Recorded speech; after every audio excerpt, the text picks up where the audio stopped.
Welcome back to some new r/malicious compliance stories, where people comply to the letter but not the spirit of a request.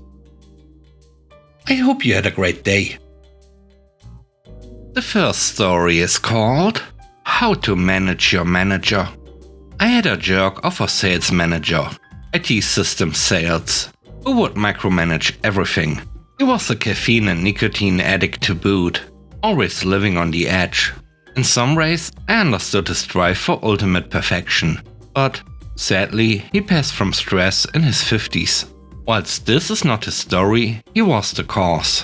I went above him to the sales director for help and was put on a course, How to Manage and Manage Your Manager. I was pleased I'd been listened to and happily set off to go on the external course. Like many courses, there's a lot of waffle, and then we got to the roleplay, which I complained about as it wasn't very realistic and certainly didn't reflect what I had to deal with.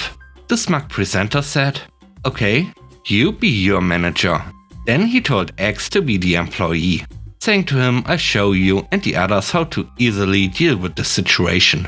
Cue Malicious Compliance. So I became my manager. I had learned a lot on how to be a total jerk. I played him to the hilt, never abusive or loud. That was never my boss's style. Every argument he suggested to X, I quashed. I was completely in the frame, being argumentative, petty and obtuse, and more importantly, rewinding back to correct earlier parts of the discussion. After 10 to 15 minutes, he suggested I take a more conciliatory stance. As I was being unreasonable, I pointed out that this was my manager's behavior, and I can't ask him to be conciliatory. But as I'd achieved my objective and shown how pointless his course was, I obliged. At the end, he turned around to say that's how to do it. I laughed and said, "You were completely unable to deal with my manager. I can't ask him to be reasonable like you did me. This course has been of no value to me at all." After my report back to the sales director, they stopped using them and in fact started their own in-house training courses.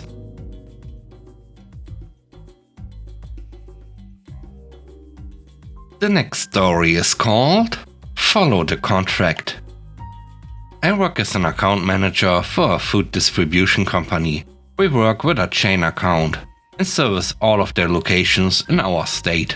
This is a relatively small but global chain that is historically very challenging to work with. Management is aggressive, pushy, just not nice. Our company is a tiny family-owned and operated company, full of nice goofballs. We don't take things too seriously, provide great service, and put up with honestly way too much from them. We are the contracted distributor. There are a few items in the contract that no one follows and hasn't followed for years. One of those being monthly pricing audits. No one from their corporation had ever asked for it, but we never brought it up, because our pricing is not always consistent with the contracted price we are supposed to charge the locations. Reason being is, we are often able to get a product for cheaper elsewhere, and also sell to our other accounts outside of this chain. So we are not always compliant, but it's always for the benefit of the customer. Well, our direct contact of the company quit, and the head honcho over there stepped in to take her place. He insisted that we begin sending monthly pricing audits per the contract. Mind you, this guy is just nasty. I've had to drive around to every location in the state. To recover a product, the locations use less than a case a year of, because they wanted to teach us a lesson for running out of something one time. They assign us complaint forms that I have to go into their site and resolve the complaint. It's usually about something stupid. You said that you were going to receive a product on this day, but you didn't tell us if you got it yet. Please write out your 5-step action plan and solution to being better partners to us. We dragged out the audits for a while, but were unable to avoid it. So we brought up another item in the contract that had been neglected, in attempts to be like, if you are going to enforce this, we are going to enforce the whole contract. It stated that if we were carrying an item for this account that moved less than X number of cases a week, that we would be able to charge a storage fee per month that it said in our warehouse. They said, yes, we need to be following the contract 100%. We found that almost 90% of the products did not move X number of cases a week and were eligible for a storage fee to be added on. The language stated that we were to also backcharge for the months that it said in the warehouse that we did not charge storage, which meant that there were items that had a price increase of around $30 per case. That's ridiculous, especially for a restaurant in our state. We alerted the company and said, while this would be more money for us, we really don't want to do that to our customers. They said it didn't matter and we had to follow the contract, and if any stores complained, I was to send them directly to their corporate rep.